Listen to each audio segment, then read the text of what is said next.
বাংলাদেশ একটি সমৃদ্ধ এবং বৈচিত্র্যময় সাংস্কৃতিক ঐতিহ্যের গর্ব করে, যা শতাব্দীর ইতিহাস, ধর্ম, ঐতিহ্য এবং বিভিন্ন উৎস থেকে প্রভাবের দ্বারা গঠিত হয়েছে। এখানে বাংলাদেশী সংস্কৃতির কিছু মূল দিকগুলির একটি সংক্ষিপ্ত বিবরণ রয়েছে। ভাষা ও সাহিত্য। বাংলা ভাষা, বাংলা, বাংলাদেশের সাংস্কৃতিক পরিচয়ের ভিত্তি। এটি কেবল সরকারি ভাষাই নয়, দৈনন্দিন জীবন, সাহিত্য এবং শিল্পকলার একটি অবিচ্ছেদ্য অংশ। বাংলা সাহিত্যে রবীন্দ্রনাথ ঠাকুর, কাজী নজরুল ইসলাম এবং জসিমউদ্দিনের মতো আলোকিত ব্যক্তিদের উল্লেখযোগ্য অবদানের সাথে বাংলাদেশের একটি সমৃদ্ধ সাহিত্য ঐতিহ্য রয়েছে শতাব্দীর আগে। ধর্ম। ইসলাম হল বাংলাদেশের প্রধান ধর্ম, যেখানে জনসংখ্যার অধিকাংশই মুসলিম।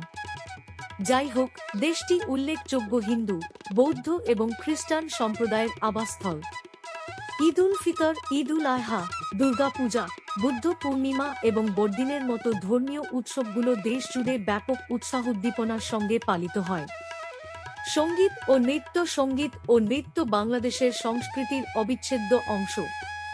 লোক, শাস্ত্রীয় এবং ভক্তিমূলক ঘরানার সহ ঐতিহ্যবাহী বাংলা সঙ্গীত দেশের গ্রামীণ ঐতিহ্যের গভীরে প্রথিত। বাউল সঙ্গীত, বিশেষ করে লোকসঙ্গীতের একটি অনন্য রূপ যা রহস্যবাদ এবং আধ্যাত্মিকতার উপর জোর দেয়। যাত্রা, মণিপুরী এবং বিহুর মতো ঐতিহ্যবাহী নৃত্য জনপ্রিয়। রন্ধন প্রণালী। বাংলাদেশী খাবার তার বৈচিত্র্যময় স্বাদ এবং সুগন্ধি মশলার জন্য পরিচিত। ভাত এবং মাছ বেশিরভাগ খাবার এবং খাবারের প্রধান উপাদান।